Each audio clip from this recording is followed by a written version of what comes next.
Just out of curiosity, how much time do you spend in designing your lives and designing your family's lives, right? You're about to have kids, you want to get married, you want to get a job, or you want to start a business, or you want to get a new car. That's a whole other story there. If you have a car loan, please have a look at your life because it means you haven't designed it. Never get a car loan, never buy a new car. But that's a different story. But how much time do we spend on investing and designing your future lives? When I was 12 years old, 11 and a half years old, I had this fear. And I didn't realize what the fear was until years later. It was the fear of being average. And this is why I decided to go out and find mentors. I didn't know what a mentor was. At 12 years old, you don't know what a mentor was. But when you're getting contradictory information, like work hard, nose to the grindstone, and just work your ass off, eventually things will fall together and you'll have a great life. That didn't sound right to me. Not at 11 and a half, 12 years old. Didn't sound right to me. I felt you got to design it. I mean, if you have to design a house before you build a house, then why aren't we designing a life before we build a life, right?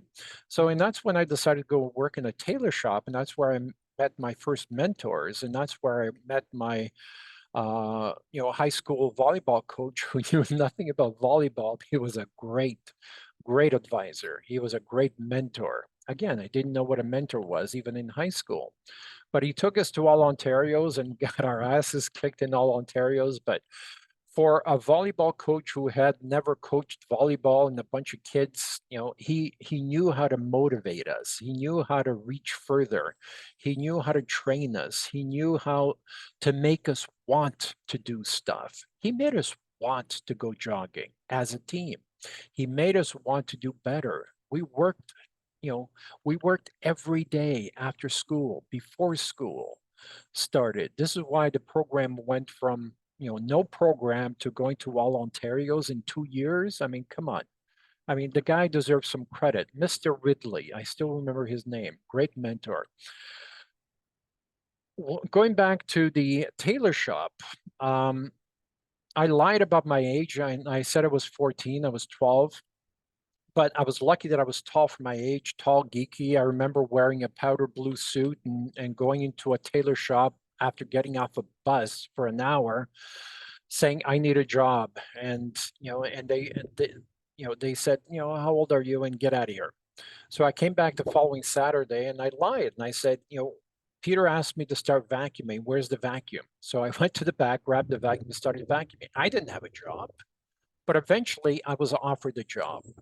So if you want something, you know, if you really want something, if you really want to start a business, if you really want your dream job, I'm not I don't support people having dreams jobs, but if that's what you want, then find a way to do it, right? Find someone who knows someone to get an introduction, volunteer for that company for 3 months, 6 months, a year, whatever it takes. If you really want something, then create a plan to do it. If you want to start a business, everybody's going to complain, yeah, but Leo, I have no money. Yeah, bullshit. Okay. Look in the mirror and you know that's bullshit because if you really wanted something, you would have found a way to do it. You would have found a way because if you're going to be a good business owner, what do business owners have in common? They're great at solving problems. Well, if you can't solve the basic problem about how to start a business and how to get some capital, and how much research have you done? Everybody believes you need hundreds of thousands of dollars to start a business. You don't. That's bullshit. You haven't done the research. Look at YouTube videos. I have 500 videos on my YouTube channel, right? Most of them have less than 200 views, right? Because nobody watches them. Nobody's doing the research. So please don't try to convince me that you really want this. If you really want this, you would have done the research. You would have found mentors. Just like I went to find the tailor shop because that's the only way I knew because there's no internet back then, right? That's the only way I knew how to meet successful people. I found a job at a tailor shop so I could meet successful business owners. So please don't give me the excuse that you don't have the money, you don't know how to start a business. How many books have you read? Right? So read books, reach out to mentors, find people to help you. Find me on Facebook. Write me a message saying, I really deserve your help, and I will help you after you've watched some videos, after you read some of the books I'm going to ask you to read. If if you truly want to run $1 million business, I will help you. Right? I don't care if you have $1,000 or $10,000, but everyone can borrow $10,000. You'd be surprised, you would be amazed how many $1 million businesses you can start with $10,000. Most people have, $10,000 room on their credit card to start it. But if you join any of the Facebook groups, Construction Pros, Construction Fund Fails, and you ask that question, you'd be surprised. I would say about 20 or 30% of the successful business owners started with their business with under $5,000, under $2,000.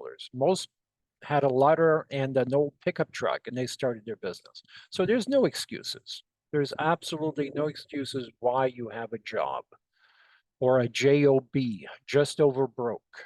Okay, because that's what a job is. A job has increased, salaries have increased over the last 15 years or so by 27%. Real estate has increased by a whopping 148%. So you want to buy a house? How can you do that with a job? You're increasing marginally just, over inflation. Real estate prices have drastically gone out of your reach. The only way for you to buy your dream home or even a home or even a condo is to start a business. You can't do it by having a job. If you do it, you're overextending yourself. If the prices go the wrong way, now you're broke. Now you're bankrupt.